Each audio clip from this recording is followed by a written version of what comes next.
အင်္ဂါချစ်သူရှိထားရင်ဒီ10ချက်ကိုတီးခံရမယ်နော်နံပါတ်1စိတ်ဆက်ခြင်းအင်္ဂါသားသမီးတွေဟာဒေါသကြီးပြီးစိတ်တူလွယ်ကြပါတယ်ဒါကြောင့်သူတို့ရဲ့စိတ်ကိုနားလည်ပေးနိုင်ဖို့တီးခံနိုင်ဖို့လိုအပ်ပါတယ်နံပါတ်2တစွတ်ထိုးနိုင်ခြင်းသူတို့ရဲ့စိတ်ထဲမှာတစ်ခုခုကိုလှုပ်ချင်ပြီးဆိုရင်စွတ်လှုပ်တတ်ကြပါတယ်အဲ့ဒီလိုအချိန်မျိုးမှာသူတို့ကိုအကြောင်းပြချက်နဲ့ညှိနှိုင်းဖို့ခက်ခဲပါတယ်နံပါတ်3အတ္တကြီးခြင်းအင်္ဂါသားသမီးတွေဟာကိုယ့်ကိုယ်ယုံကြည်မှုအလွန်များကြပါတယ်။ဒါကြောင့်တစ်ခါတလေမှာသူတို့ရဲ့အတ္တကိုလျှော့ပေးဖို့လိုအပ်ပါတယ်။နံပါတ်4ပွင့်လင်းလွန်းခြင်းသူတို့ဟာဘာကိုပဲဖြစ်ဖြစ်ပွင့်ပွင့်လင်းလင်းပြောတတ်ကြပါတယ်။ဒါပေမဲ့တစ်ခါတလေမှာသူတို့ရဲ့ပွင့်လင်းမှုကတစ်ဖက်သားကိုထိခိုက်စေနိုင်ပါတယ်။နံပါတ်5စိတ်မရှိခြင်းအင်္ဂါသားသမီးတွေဟာဘာကိုပဲဖြစ်ဖြစ်မြဲမြံဆန်ဆန်လုပ်ချင်ကြပါတယ်။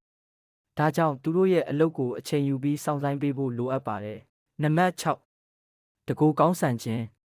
တခါတလေမှာသူတို့ဟာကိုယ်ကျိုးစီးပွားကိုသာကြည့်တတ်ကြပါတယ်။ဒါကြောင့်သူတို့ရဲ့တကူကောင်းဆန်မှုကိုနားလည်ပေးနိုင်ဖို့လိုအပ်ပါတယ်။နံပါတ်9အပြောင်းလဲမြန်ခြင်း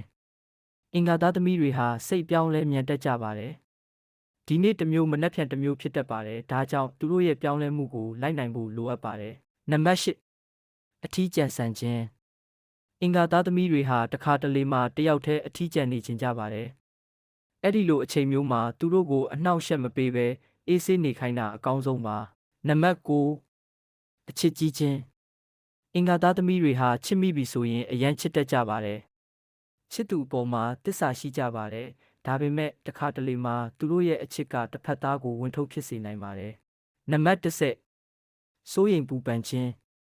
အင်္ဂါသားသမီးတွေဟာတခါတလေမှမဖြစ်တဲ့ကိစ္စတွေအတွက်ကိုလည်းစိုးရိမ်ပူပန်နေတတ်ကြပါတယ်။ဒါကြောင့်သူတို့ရဲ့စိုးရိမ်ပူပန်မှုတွေကိုဖယ်ရှားပေးဖို့လိုအပ်ပါတယ်။မင်္ဂလာရှိသောနေ့လေးဖြစ်ပါစေ။ Like and follow လုပ်ဖို့မမေ့နဲ့နော်။